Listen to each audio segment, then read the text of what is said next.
everyone. Welcome to another episode of Writes for Women.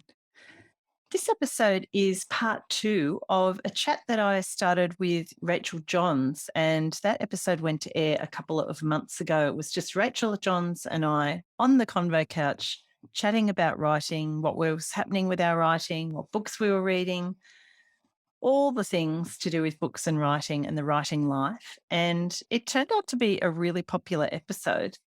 And I did mention at the time when we were recording that episode that there may be a part 2 because I'd written a very rough list of questions to chat to Rachael about and topics for us to shoot the breeze about. And we pretty much only got through half that list. Both of us like to have a bit of a chat. Rachael and I chatted and decided that we would do a part 2 at some stage and are just getting around to that now. I have a few things to chat to Rachael about to do with the writing life, her writing process. And of course, we're right on the brink of Rachael's new book, The Work Wives, coming out. It's a copy of it here with this gorgeous cover. And I haven't actually read it yet. I'm going to confess. I've got an ARC there and I've got this copy and I will definitely be getting onto that. And I'm really excited to talk to Rachael about it. Rachael has also just very recently interviewed Sally Hepworth for the podcast. And Sally's someone that I've been meaning to get onto the podcast for quite some time. And she's been on my list. And I know that Sally and Rachael are quite good mates. When Rachael and I were chatting last week about a potential guest for her to interview for Writes for Women, I threw Sally's name out there and 2 days later I had that interview in my inbox. So that's definitely one that will be coming out very soon.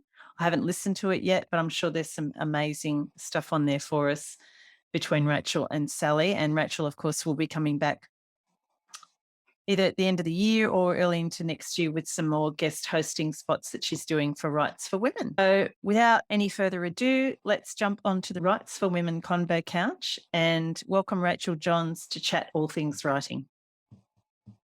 And Rachael Johns, welcome back to the Writes for Women Convo Couch. Thanks, Pam. It's such a pleasure to chat with you, as usual. Yes, we had our chat, which came out a couple of months ago, and it's actually been a really popular episode. People have loved just listening to us ramble out writing, basically. Oh, that's good then. Hopefully we come back for more. Yeah. And for anybody who can't see, I will take a screenshot, but Rachael has a gorgeous top on that she has made herself, covered in typewriters with beautiful gold love heart on the paper. Pink typewriters. Yeah, I need to get more of this fabric because I do like it. And so I need to make people, I wouldn't mind making a dress like you said. Yeah, that'd make a great dress. And because we were talking last time about doing things other than writing to keep our creative juices flowing. And of course, one of the things for you was sewing. Oh, yeah, I must admit, I don't think I've done any since then. Life's been a bit hectic the last couple of months. I don't know why. It just seems to have been. And yeah, I think the other thing is earlier in the year, I think I mentioned that I did sewing one morning a week and I did classes and stuff, but the classes finished. And so then actually, like when it was something that I had specific time to do each week, I did it. And yeah, of course, then that was before the Romance Writers Conference I was a part of and stuff. So it kind of, life just got a bit crazy and then you get out of the habit of doing stuff. Yeah. It's important for other things. I'm hearing you. Yep. But yeah, no, based on that top, I think you're doing beautifully. And of course, I know why you've been busy, Rachael, because The Work Wives, which is coming out next week. Yeah. Right? Yes. It's today, Thursday. Yeah. So this 1 week today. Well, okay. Podcast will be aired, but yes.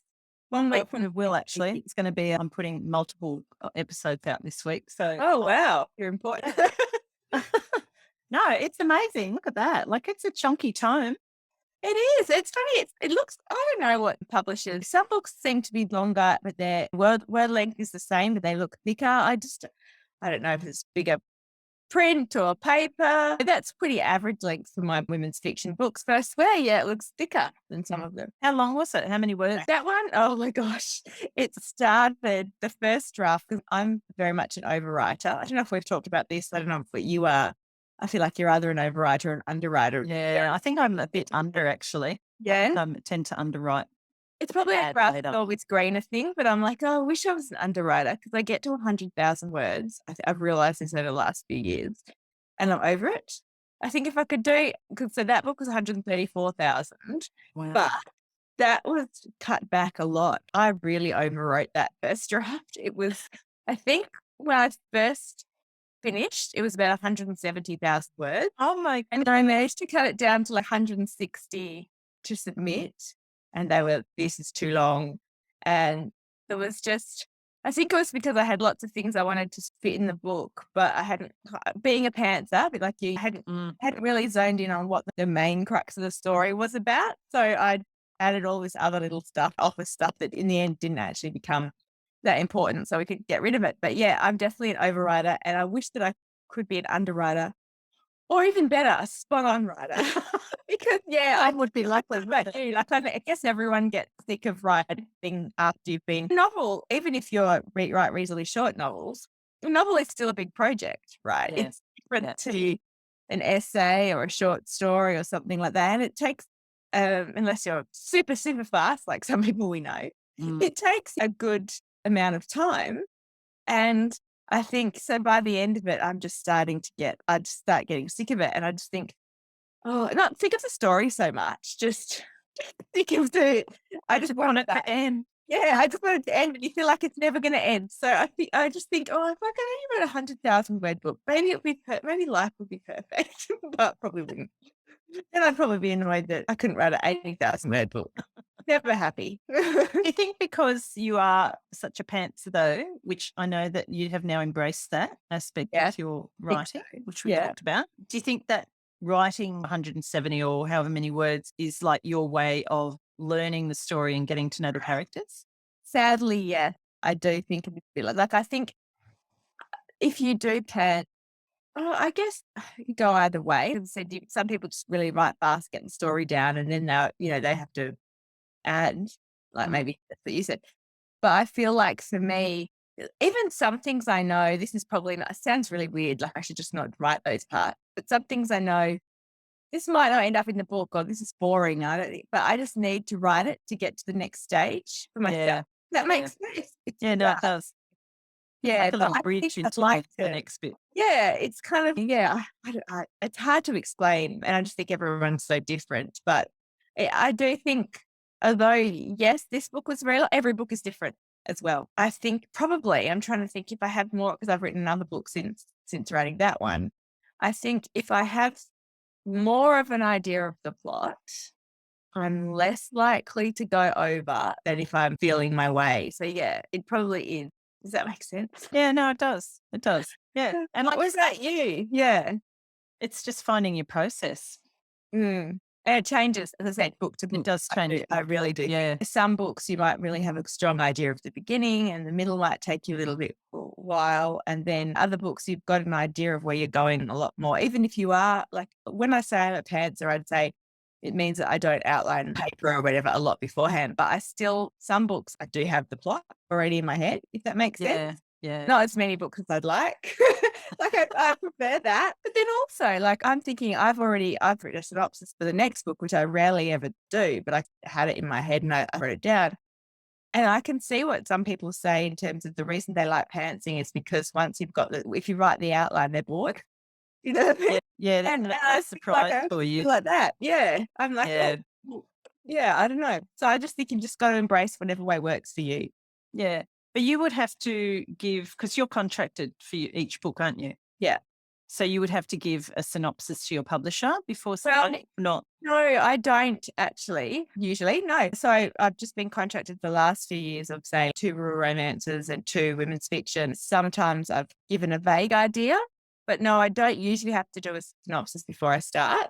Good. Because I think that's because I have been with the same publisher for 12 years almost. Yeah. They kind of know that they know what I can do, and they know my process doesn't necessarily, I just usually can't write a synopsis. Yeah. Because I'll get halfway, maybe, if that far, and I'll be like, and something bad will happen. I don't know what.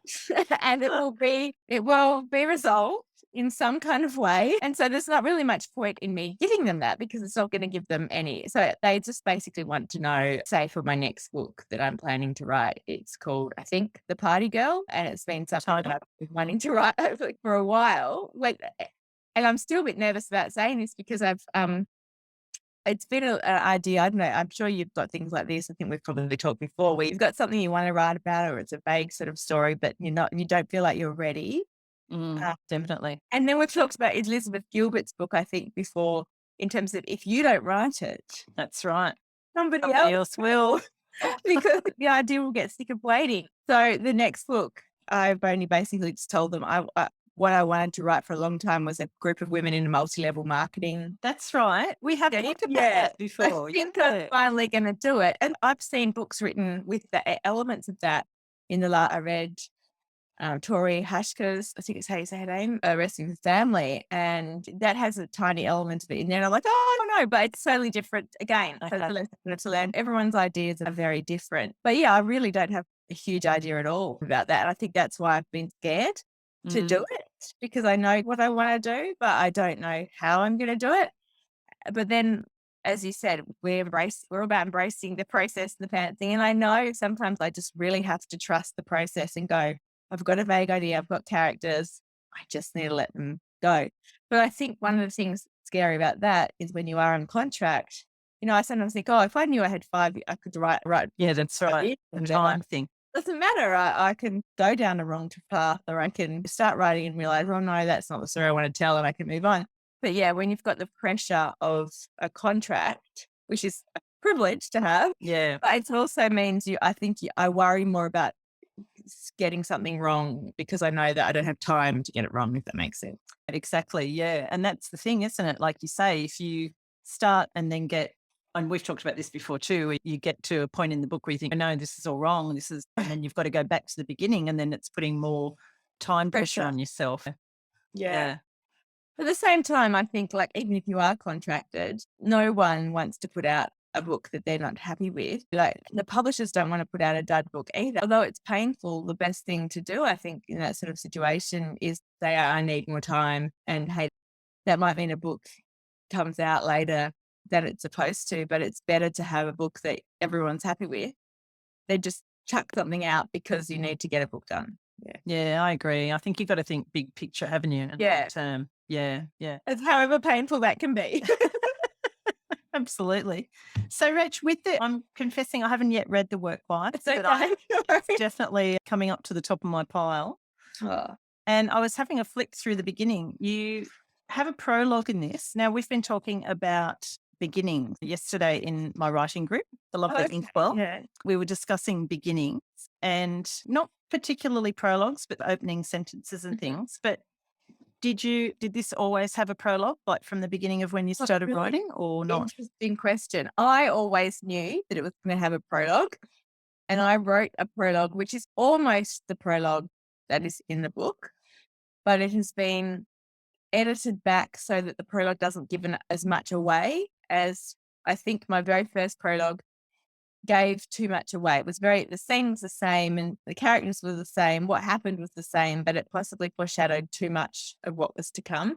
So this prologue is the middle of the book. You know how sometimes a prologue can be 10 years before, or it can be. So this prologue is something that happens in the very middle of the book. And I always knew that I wanted to do that. But my agent actually said, I don't think it's necessary that the prologue kind of she said she read the prologue and then she just wanted to get to the middle of the book. And so all the stuff before then, that was a valid point I had to really work on. That's why we pared back the prologue a bit. Because I had written the prologue and the publisher agreed, so they were actually pushing for no prologue. But in the end, I think because I had written the prologue first and it was really strong in my sort of head. Yeah. The first chapter, which would have, chapter 1, which would have been, well, it's chapter 1 now, but it's really the second you read. That to me wasn't a strong enough start. Right. There was a lot of reshuffling around a couple of times in different drafts and stuff. We lost the prologue, and then we tried to shuffle chapters around the first couple but in the end, I really stuck by my guns and I said, no, I do think it needs to be there. I'm happy to pair it back, but I feel like the chapter you read next is the right one, but it's not a first chapter, if that makes sense. Yeah. I feel like when you open a page in a bookshop, or you want that thing, as you said, I'm sure your group have been discussing this. You want the first chapter or the first paragraph, first sentence to really grab people and draw them in. And the chapter that I had, the second chapter, is more scene setting. Yeah. And I don't think it's first chapter material, if that makes sense. Yeah. Yeah. So like you said, the prologue's from the middle of the book. Yeah. When you get to that point in the middle of the book, Mm. how do you then handle the fact that you've already got the prologue there? Is that information then skipped over when you get to it in the middle, or? Yes and no. So the prologue is from one of the characters' point of view, and then we get the same scene in the middle of the book, but from a different character's point of view. Ah, good. And then you get the reaction after the scene, you jump to the first person that we had. So I suppose that's one of the things with multiple point of view characters or books. We have more than one character. Yeah, you can play with things like that a bit more. Whereas if it was a book with only one person's point of view, then you'd have to repeat it. But because it's a very important part of the book, but very different for the reactions of the two women, like it's totally different why it's important to them.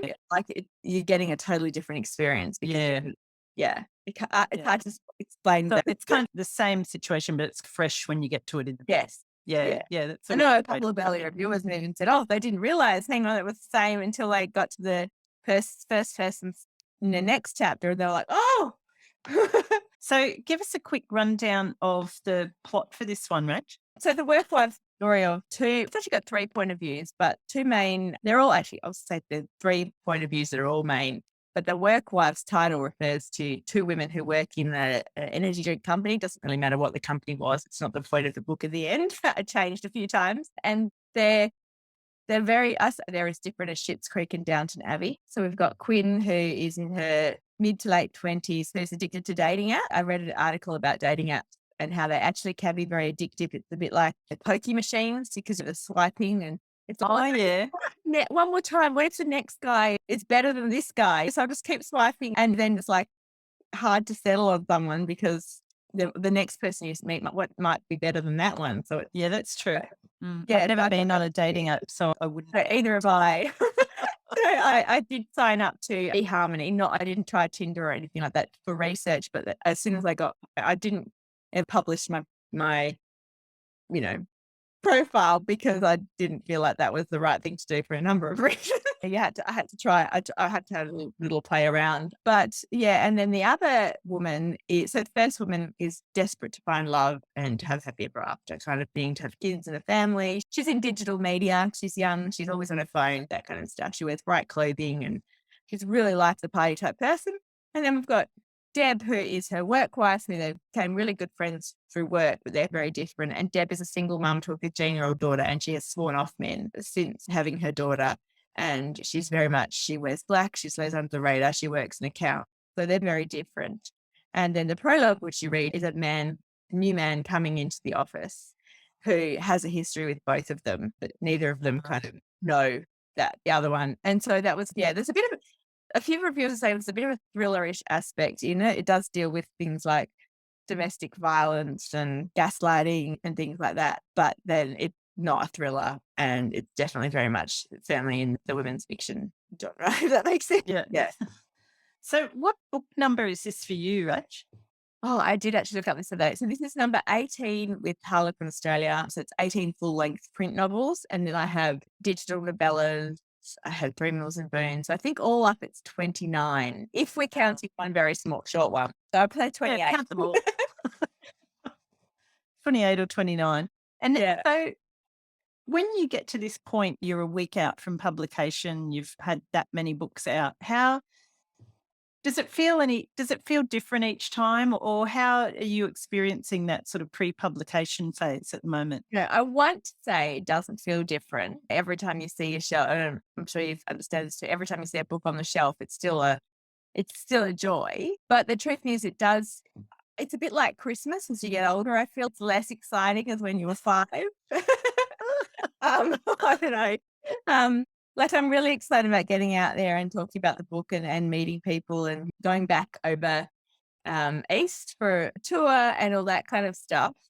But maybe I'm just getting older and tired, and I'm just like, it's also a big thing. And I think what I'm really enjoying again is I'm really enjoying the writing of the book. I went through a stage where it was like, it's a drag to write. It feels, and then it was always like, oh, the book and seeing the cover and all that, sort of the exciting kind of part. But maybe it's also because I haven't done any of that for 3 years. That there's excitement. There's also a little bit like, oh my gosh, I know how exhausting that's going to be. Yeah. And now I'm just itching to get back and be able to write the next book. Yeah, I don't know if that answers your question. I think it's like you're on a never ending wheel. I kind of think. So this is exciting, but I'm already thinking about the next book kind of thing. I don't know if that's making any sense. But Well, I guess it does too, because by the time you get to this stage, you've looked at those words so many times. You've written it, you've revised it again. It's been through structural draft, structural edit, copy edit. So you definitely get to that point, where it's just, okay, that's done. Yeah, I think you're right. And also, I realized with this book, because I have been through the last couple of years, up and down stages with my writing, that I really found the love again writing this book. It was good. fun. I'd sit there, I can think of myself sometimes just sitting at my computer and smiling, going, oh, I really like these characters and stuff. And so that's make me happy. And I know now that book is out there, well, almost out there, and not everyone's going to like it. So that's just part of the way it is. But I almost don't care because it helped me bring my writing back. So I don't know. I feel like a little bit different about this book. Although I'm excited about going on tour, I haven't done it for a long time. I'm also, this is my joy and my book. And it's hard to explain. It's really weird. No, but that's I don't like it. That's okay. Yeah. Yeah. And not everybody's going to love everything we write. So, but for you to be able to say, this really brought the joy of writing back for me. It's amazing. And I think that's made me realize what's important, and that we do this because originally we liked stories, we liked writing, and becoming a commercial sort of writer, like where you're writing, multiple books on deadlines and stuff. It's like that changes things, and it's easy but to me, why I do this is the writing and the books. I like meeting people and I like going out talking to people and stuff. But I think in the last years it's been easy that social media and talking and interacting with readers and stuff has almost taken over. And that's such a big part of our job these days that I'm realizing, that's a part of it, but that's not the biggest part.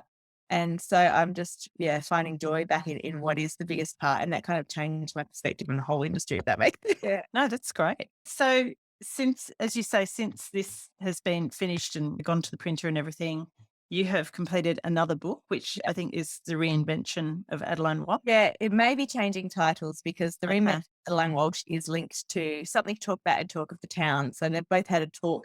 So I'm reading at the moment, but I think it may be going to be called Talk to the Heart instead of Talk to the Hand. Okay. Oh, yeah, nice. Yeah, I wanted to call it. I wanted to call it Talk of the Devil, but apparently that's not the right genre and may turn off some people. It could be interpreted as a bit of a supernatural element. Horror element or something. Yeah. Exactly. No. So did that sort of joy that you found in writing The Workwives, did that continue on with the next? Yeah. Were you able to maintain that? Yes, I did. And I think that's why I've really realized in the last year or so of writing these two books that you have to love what you're writing. Of course, some days we don't want to do it. So it doesn't mean that we always like, but I think you have to be passionate about the story and you have to be passionate about the characters. It doesn't make it easy, but it means that it is actually a joy to sit down and you realize the privilege to do what we do. So I did. I worked out, I'm writing stuff that I want to read. I'm writing stuff that I love. I'm having fun. I'll mix things up. Like the next book is about a nun and an atheist. And it's like, people will be like, send you some scenes and then they might be like, hey, are you allowed to do that in romance? I'm like, yes, I can do what I like because it's my book. We'll see, because I haven't had the edits or feedback yet. But my crypt partner in this book, the heroine is a nun at the beginning of the book. The hero is sleeping with someone else instead of friends with benefits relationship. And she's, whoa, you're really pushing boundaries in this one. I'm like, yes, I am. And I am having fun. So we'll see. Well, but I think that's the other thing too. I think there's a balance. Like Macy Yates said it recently in her keynote that I then chatted about. I think it's a balance between love and business. Yes, I am writing books for readers. It is my job. And so I'm going to obviously have to listen to my publisher and my editor when they say, oh, maybe you need to pull back on this bit or whatever. But I think the key in the love is trying not to listen to those voices while you're writing a first draft. And so don't be precious enough that you're not going to change anything later. but really have fun. And anything can be pulled back. But if you're having fun and enjoying that first draft, then, hopefully it shows in the page, but it also makes life a whole lot, a whole lot easier. Yeah. I think the other thing too is you've got to remember we are writing fiction and readers are reading that to escape. They're not necessarily wanting to read. Yes, okay, it has to be believable to some extent, realistic, but they also want to escape. Like I'm reading Holly Ringland's book. Oh, yep. I just knew that. Yeah. And something quite startling happens right at the beginning where she's driving. Yeah, I know what you mean. Yeah. And I thought, oh, wow. And then I thought, oh, could that happen? And then I thought, well, yeah, probably could. But also then I thought, well, it doesn't matter because I'm in the story and it's a fictional world that I'm going into. Yeah, exactly. And I think with books and stuff, we read for enjoyment and escape and that. And I think readers are often more accepting of weird and wonderful different things that you might do than publishers. I agree. Ones that say, oh, is this going to fly with certain people or whatever? There's a reader out there for every kind of story. And I think readers are really open to readings are different. Just because you like a romance novel, say, it doesn't mean it has to follow all the conventions rules that we've had. I think there used to be so much about, I'm talking about romance specifically here, really, but it used to be like the character must be likable. They must be likable meant. I think likable meant is different things, say 20 years ago than it means now, because the way we view the world has shifted a bit. A woman couldn't have multiple partners or something. And now books that people are reading and loving called Why Choose or Reverse Harem, where the woman literally has. So I think, and as I'm not saying everyone reads those books, but as different niches become more like people having relationships with aliens in books and so I think some of the things that used to be a no-no are now not so much of a no-no because of all the other things that have happened. And I do think it's a balance between listening to editing and stuff and also listening to yourself and the voices and just going, no, I'm going to write. Because I think one of the things, and you've probably seen this too, because I know you've edited competitions, judged competitions, and you've done aspiring manuscripts and stuff. I feel like a lot of people in their early years of publishing, or not even, or before being published, they listen to every single rule or every single bit of feedback they have, and it can really strip away the individuality of not only the voice but also the story. And so it can almost feel like you're reading like paint by number. Yeah, it's that tick the box. Yeah. I think you've got to work out when to lean into your originality and when you've got it balance, and it's a thing you won't always get right. Yeah, no, I agree. And I think, like you say, that really listening to your gut and following your instinct with things.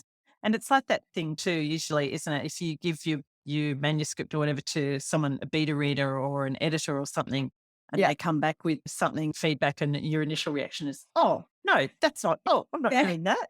And then, but inside that little voice is going, you already knew that. You knew that, but you just didn't want to be bothered changing it or did the work. Yeah, you're hoping that you're hoping that no one would notice. Yeah.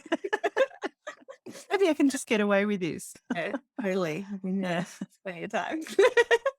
Absolutely. Speaking of books, Rach, what are you reading or what have you been reading lately?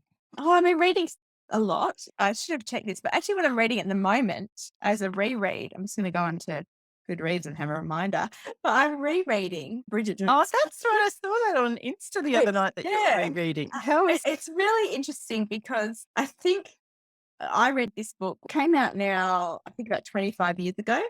Okay, listening, everybody, I don't think we mentioned the title. It's Bridget Jones' Diary. Bridget Jones' Diary, yeah. And it came out, I think, 1996. So about 25. I'm bad at math. It was a good couple of decades ago. Yeah. And I think what's happened is because I've watched the movie since then, and probably watched the movie a couple of times, now when I think of Bridget Jones, the movie is what the plot I remember. So it's quite interesting to read this book. And I think most people have watched Bridget Jones' Diary, even if they haven't read the book.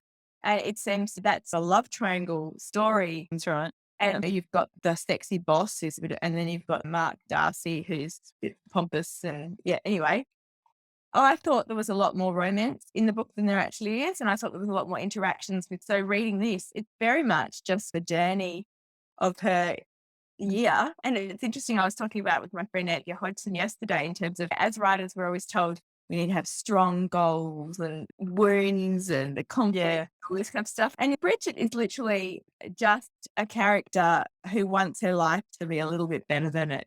She wants things that we all understand. She wants a secure relationship. She wants to lose a little bit of weight. She wants to quit smoking. She would rather her job be a little bit more fulfilling. So it's nothing hugely massive and major, but it's really relatable. Yeah. And so it's very interesting, I think, reading something quite a few years after you first read it. And then, because you pick up really different things. And like you say, when something's been so popular as a movie, and I can't even count the number of times I've watched all 3 of the movies because I absolutely love I love the last one, Bridget Jones' Baby, a lot too. I was so surprised that it was that good because by the time you get to the third one, I'm not sure what this is. No, it's so good. But I think you then, like you say, everything's coloured by those actors and the way different aspects have been portrayed. And so it would be actually interesting to go back to the book. I've got it somewhere there on my favourite shelf, but I haven't read it for a long time. Is all the things that are non-PC anymore. Like, with one of the whole plot lines is not appropriate because it's the boss making inappropriate remarks about her skirt and her waist, different things. And there's just a whole lot of other racist comments like, Mark's wife is a cruel race. That's right. Yeah, the mother. Things like this. And it's just, we're so much more aware of that sort of stuff now. So a lot of it would be allowed to, wouldn't work today. But at the same time, the rest of it, the heart of the story, is still very relatable because it's the same stuff that everyone deals with still. Yeah. It's universal, timeless. What else about it? I think. Sorry, just to pick up on that point you were saying about mother. That's the mother, Bridget's mother, using that line of such a That's interesting because you're right. It's so not PC now. But if that's the way a character thinks, I know. I was thinking, and we put that into a book now, do you think that is? What are your thoughts on that? If it's the character's opinion, not coming necessarily from the author. That's really hard because there are racist people and there are sexist people, there are homophobes. So do we just make all our characters perfectly, if they're on thinking is what they should be thinking and being? No, I feel like I would like to say, I suppose it maybe depends on what type of character it is. You probably don't want a racist character to be the hero of a book. A side character. No, but then you can use comments like that so I don't know. I think publishers, and that's maybe the other thing, is our whole traditional publishing versus indie publishing. I think publishers would be very worried about, like I've heard historical authors having to clean up the war. Don't say too much bad stuff about the Japanese writing Australian because we don't want to offend it. But that's that's literally what happened. And that's the way people thought in that time. Yeah, exactly. So I feel like we have to be true to the past. And I think, there are still people who think things that maybe other people don't think they should be thinking. So I feel like, we should be able to say, a character should be able to say that. And also age. I don't know. We were talking beforehand about the age of your mum. My mum's slightly younger, but not that much. And I've talked with friends and stuff, and their parents will say stuff that you can't say that. Oh my God. Mum comes out with some grandkids. Or not my grandkids. My kids say to my mum, jokingly, or we do, should be cancelled. Yeah. It's just you're growing up in a different era. And again, unless, say, an 80-year-old character has reason for being really politically correct and up with the times, then they probably will say a few things that are not. And they don't mean harm necessarily. I don't know if there's any ever black and white answers to those questions either. Yeah. And I think sometimes, like if it's contemporary fiction, I think if you have, if you do have a character saying something like that and then one of the other characters like acknowledging like, you can't say that or it's racist or whatever. Yeah, now or something. Yeah. Yeah, it's all, I guess that's the thing. As with everything you're writing, it depends on the situation. It depends on the character. Yeah. So what else did you say you've been reading? I think the same as you. I've read another book I really loved recently was Taylor Jenkins Reid's Carrie Soto Is Back or whatever, even though I'm not a tennis person.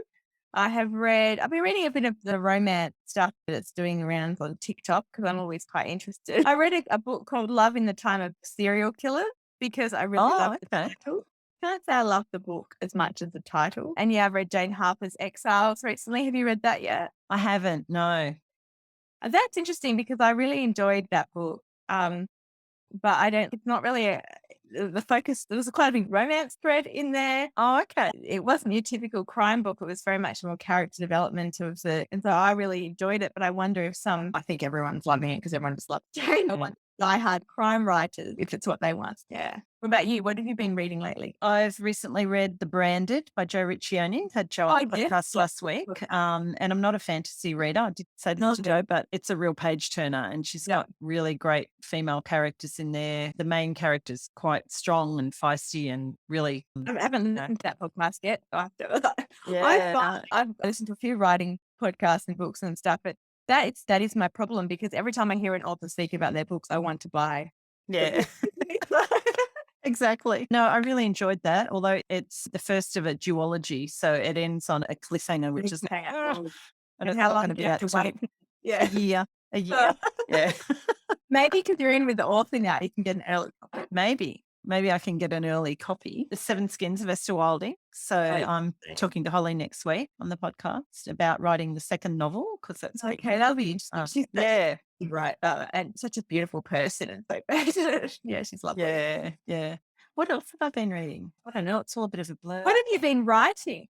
What have I been writing? That's a good question. I'm still working on that sequel to Blackwater Lake. Cool.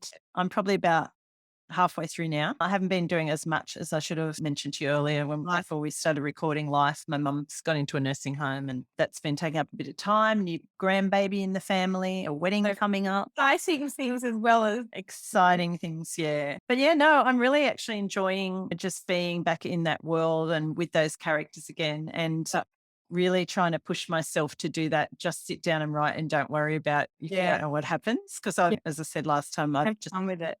Become really caught up on that. Oh, but I've got to know what happens. Yeah. And even today, like I just went back into a scene that I'd had worked on last week and I hadn't got to again until today. And it was good because I'd left it halfway through.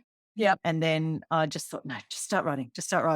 And so I started writing and then the character said something that I wasn't, or the conversation, the dialogue went in a way I wasn't expecting it to go. Yeah. Oh, yes, this is why you just have to go writing. You do that. It's so true. I find that like I've flicked back through the work lives, a couple of times when people have said they've read a certain part or something. And then it's reminded me, I didn't even know. So an example, say there is a neighbor in this book that I just was going to get one of the characters to walk her dog because the person needed to walk her dog to try and get banned. Long story. And that neighbor became a really important character. And when you like really significant in a big reveal at the end and stuff. And so, yeah, it's magic when you do just go with the flow. And I think we all have because we're readers and because we read a lot and we know story. And I think we've just got a subconscious, our brain is doing more than we think it is behind the scenes. But it's so hard sometimes to just go with that because of that pressure that we're thinking, but I want this done. I want to be able to publish it. And so it's always like the balance. But yeah, I really think like listening to your gut and trusting the magic can be amazing. Yeah. I think authors that I really love who do that. Leanne Moriarty and Marion Key and then Minnie Dark, the Australian one. Like, it's like these are some of my favorite books. And that's how the authors do write. Yeah. So I know that they all feel sometimes, oh my goodness, I don't know how to continue. And so I just think, it can be so amazing to write that way, but it can be also very scary. Yeah. No, I'm pushing through the fear. But you mentioned Minnie Dark and she was on the podcast with Kathy Hamer chatting to her. And I was really interested in her saying she has this sort of persona of who she is as a writer. So she sits down and she becomes this other person type thing. She writes. I know. I've heard that a few years ago and I thought, I love that so much. I wish that I'd had a completely different name almost, but then I would get confused but I know what she means though, because I have Rachel's my real name. Yeah. And Pam's your real name. Yeah, right? it is. Yeah. But after knowing you this long, don't tell me that. No, it's definitely my real name. Yeah. But I think Johns is not my real last name. And in some ways, I guess I can relate to that because my real last name is what I do when I'm dealing with kid admin and that's true. And like all that kind of stuff. But my Johns last name is is when I'm talking to readers, when I'm doing things like this, when I'm in my office. So it does become like two people, but she takes it to that other extreme. Yeah. I love it. Yeah. Yeah. So it's like you're almost slipping into the skin of that writer person. Yeah. Okay, now I'm ready to write. Yeah. And maybe that takes a bit of pressure off because that's not really you. You know what I mean? Like, so Yeah. that person can do whatever. It doesn't matter. That's true. Yeah. Yeah. I don't know. I must listen to that again, actually. Yeah. A lot of good stuff in that chat. She's great. Have you come across any good craft books lately, right? You know what I'm like? I know what you like. Buying books, but not necessarily reading them. I have a few things to show you, actually. Excellent. And you can see just like each of them have like, I've read a few pages. Have you had Lisa Jewell on the podcast before? No, but maybe Yeah. I should put her on the list. Definitely. Lisa Jewell, I've been following since the very first book, Ralph's Party, which was common years ago. I know she hates the term chick lit, so I'm hesitant to say that, but that's the genre that it was at that time. And now she writes thrillers, domestic thrillers and things like this. She's changed quite a lot. But there's this book I must get back to. In fact, I think I might take it with me on my trip in the next year. And it's called The Truth About Lisa Jewell. And it's a year in the life of her writing a Oh, wow. and it's written by, I know there was another guy that followed it to have that book, but did someone follow Lee Child or Oh, yeah, there was yeah. somebody that followed Lee Child and put that in on his writing. Yeah, so I haven't read that. Yeah. It's kind of like that. So it just shows again. And Lisa Jewell is another author who writes very intuitively and doesn't really, sometimes she starts her whole book just with a scene that she's seen, like someone walking along the street. She said the one she's currently writing, I heard this in a podcast the other day, was she was walking and she saw a guy on a laptop through a window and she's ready to write a book about him. And then she goes from there. And so, yeah, I'm not finished this, but it is quite interesting. And I do love listening. That's why I love writing podcasts. And I'm sure that's why you love doing it. I love to hear about the process and all that kind of stuff. So, yeah. Definitely. The other one I've got, which I haven't done really, is Great Stories Don't Write Themselves by Larry Brooks. I do have one of his books. Oh, I've got one of Larry Brooks and I started it like you and then got a little way in and then got sidetracked. Yeah. I know. So it's interesting. It says plotter or pantser. That's not the right question. And it goes on about, all the things. Criteria-driven strategies for more effective fiction. So, and then creating characters. I heard that was a good one. So I haven't even looked at it. Who's that one by? Dwight v. Swain. I think I thought. Oh, Dwight Swain. Yeah, he's had a few out too. I thought how to build story people. I very much, well, you can see I got this one, the writing conference, The Secrets of Character. Oh, did you get that at RWA? Yeah, writing a hero anyone will love. And I think I'm very much a person who I don't feel plot is my strong point. I don't feel coming up with high concept stories is my strong point. And so I hope that it's character that helps go through. So I'm always keen to learn more about character. And when I read an amazing book, it's the characters that really draw you in. And so, it's a few. What about you? Have you any crazy writing book? Why? I haven't got it with me. I did buy, I bought the one that Sophie Green talked about when in the interview that I did with her, and that was called The Thorn Necklace by I never heard of that. Francesca Leah Block. The Thorn Necklace. Yeah, The Thorn Necklace. And I think it's taken from a Frida Kahlo painting where she's wearing like a thorn necklace. Yeah. And it's very much about like writing inspiration, but she has the exercise. It's part memoir, actually. Yep. It reminds me a little bit of Writing Down the Bones, Natalie Goldberg. So it's part memoir of her life and then how she got to different points in her writing life. Yeah. Then she's also got, I think it goes through about 12 different exercises and it's questions about the character, getting to know the character. Does it make you think too hard? I don't like the books that make you think. No, I went on after talking to Sophie. Actually, I think Joe Nell in our writing group might have actually found this article. And I don't know if it was on the author Francesca Leah Block's website or something, but she had an article which was basically based on the book and it pulled the 12 questions out that she had. Yeah. And it was a really good way because I had been away from the writing and away from the project I'm working on for a while. And actually doing those questions was a really good way of just getting back into the story and thinking about the character. So, I'm going to look up those questions. I just remembered this one too. I don't know.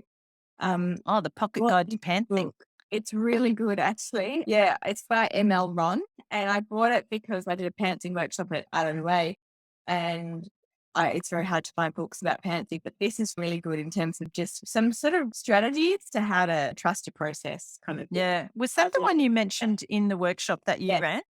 Okay. Yeah. I need to get that one because that sounded really interesting. Yeah, because I wish that I'd found it earlier than a day or so before the workshop, because then I would have put it on the reading, like the list for the bookseller. But Yeah. it's really good, actually. Really basic, but really good. Were there a couple of other books that you mentioned in the workshop about pantsing? So that one, I also did Story Trump Structure, which is really good if you're a pantser, and Writing into the Dark by Dean Leslie Smith. Oh, yeah, that was one that sounded really interesting. Those were for me, the good pantsing books: The Story Trump Structure by Stephen James, Writing into the Dark by Dean Leslie Smith, The Pocket Guide to Pantsing by ML Ron. Yeah. I'll put all those in the show notes too, because people will be interested in that. So where are you at the moment? You're about to embark on a tour. Tell us about that. Yeah, I'm going next week. I'm going to New South Wales. We're starting with Better Reading launch. I know I was saying the launch at talk at Southern Library with my wonderful writing friend Amanda Knight. So I'm going New South Wales, Victoria, South Australia, and Tasmania on this tour because, as we said before, I haven't been able to do any event interstate in the last 3 years. It doesn't feel like that long, but it has been that long. And so, big tour this time, and lots of, hopefully meeting readers and booksellers, as well as the events like at bookshops and things like that. So, You're doing one at the HarperCollins offices next Thursday, I believe. I'll be seeing you there. Yay, you're going. Yeah. Pen, I bought tickets yesterday. Oh, awesome. Because it's definitely really fun and an opportunity for anyone, and so I don't know when this is being broadcast, but an opportunity for anyone who wants to look inside a publishing company. Often events are done in bookshops and libraries, and we all love bookshops and libraries, but this is a good opportunity to see actually inside the publishing company. Yeah, no, I'm looking forward to it because I know there is a bit of a author catch up too happening, and I'm on a hens weekend for my daughter. Fair enough. That's a pretty good excuse. Yeah. So are you?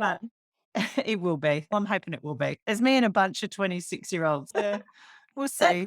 You should write a book about this, Pam. Yeah, maybe I'll take my notebook. I am also there as grandmother babysitter as well. Okay. Yeah. I think you should write a book called The Hen's Night. And all right, leave that with me. There could be something in that.